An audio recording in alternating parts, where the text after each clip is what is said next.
Assalamualaikum warahmatullahi wabarakatuh. Perkenalkan, nama saya Putra Pratama dengan NIM 210306059 dari kelas Peternakan B, Prodi Peternakan Fakultas Pertanian Universitas Sumatera Utara. Sini saya akan melaksanakan praktikum anatomi dan fisiologi pada sistem pencernaan ruminansia, khususnya sapi, dengan dosen pembimbing Ibu Tati Vidiana Sari, SPT-MP. Yang pertama di sini saya akan menjelaskan bagian dari sistem pencernaan pada hewan ruminansia atau Tragus digestivus. Yang pertama ada cavum oris. Cavum oris memiliki beberapa bagian, yaitu dantix atau gigi, kemudian lingua atau lidah.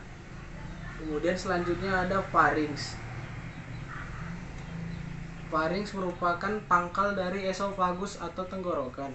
Kemudian yang selanjutnya ada esophagus atau kerongkongan, di mana mengalirkan makanan menuju ventriculus atau lambung. Kemudian yang selanjutnya ada ventriculus atau lambung, yang lambung memiliki beberapa bagian. Yang pertama rumen, kemudian reticulum, kemudian omasum dan abomasum, yang dimana masing-masing memiliki fungsinya sendiri. Kemudian selanjutnya masuk ke intestinum tenue.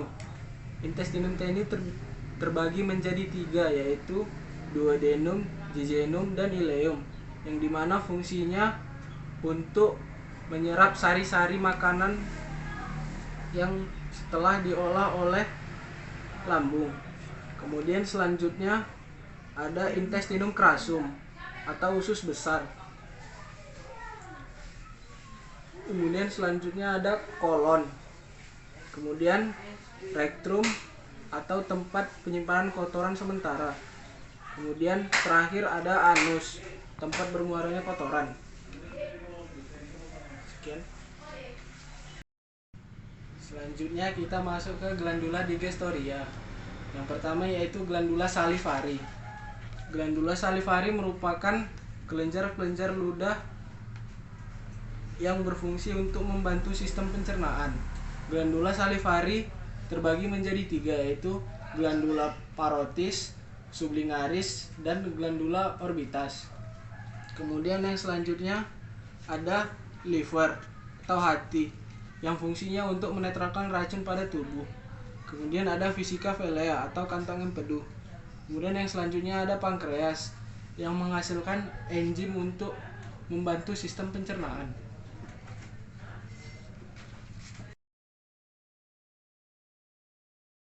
Selanjutnya saya akan menjelaskan perjalanan makanan pada sistem pencernaan hewan ruminansia.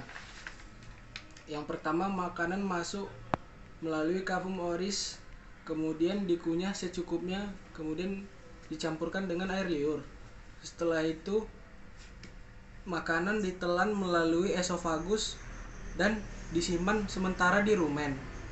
Setelah itu makanan berpindah ke retikulum untuk dicerna secara kimiawi dan dibentuk mirip dengan bola-bola kasti yang biasa disebut dengan bolus.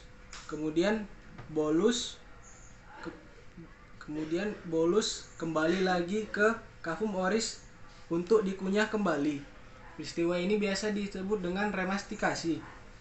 Kemudian setelah dikunyah kembali, makanan masuk ke omasum. Setelah itu makanan dicerna secara kimiawi dan mekanis. Setelah dicerna secara kimiawi dan mekanis, makanan masuk ke abomasum untuk dicerna secara kimiawi dengan enzim.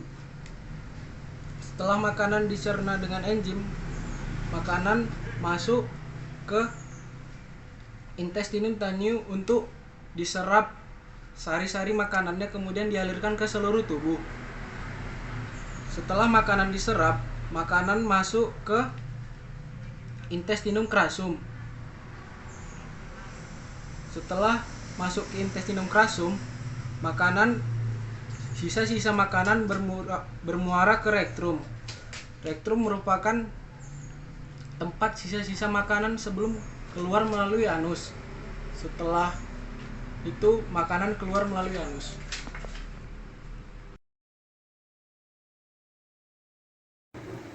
Baiklah, berikut saya akan menjelaskan beberapa bagian dari sistem pencernaan pada ruminansia.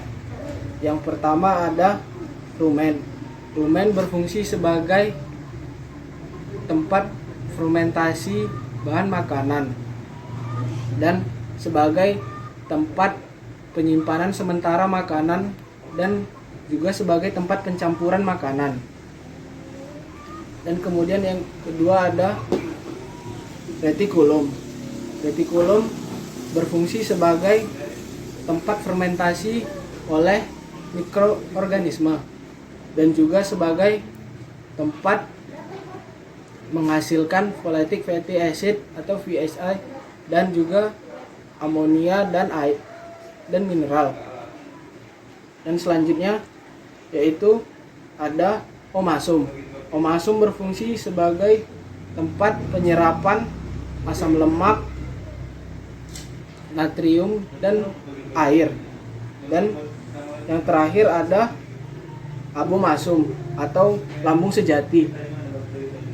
Di sini adalah tempat penyerapan atau pencernaan secara enzimatis dan kimiawi. Dan yang terakhir ada intestinum tenue atau usus kecil, yaitu tempat penyerapan mineral-mineral dari makanan yang sudah dicerna. Makanan yang sudah dicerna dapat diserap sari-sarinya serta diedarkan ke seluruh tubuh berupa energi.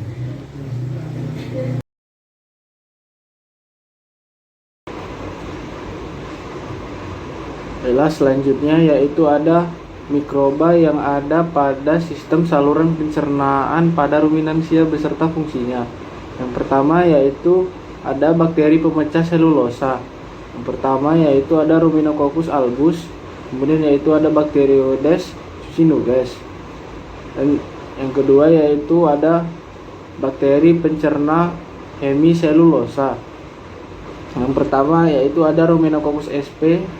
Yang kedua yaitu ada Bacteroides ruminocola. Selanjutnya yaitu ada bakteri pencerna pati. Yang pertama yaitu Bacteroides amylophilus. Yang kedua yaitu ada Streptococcus bovis. Kemudian selanjutnya yaitu ada bakteri pencerna gula, yaitu yang pertama ada Treponemia brianti. Yang kedua yaitu ada Lactobacillus ruminus. Dan yang terakhir yaitu bakteri pencerna protein. Yang pertama yaitu ada Clostridium sporogenus. Yang kedua yaitu ada Bacillus rhizinoformis. Demikianlah praktikum anatomi dan fisiologi ternak pada sistem saluran pencernaan pada hewan ruminansia. Semoga ilmu dapat bermanfaat. Sekian dan terima kasih.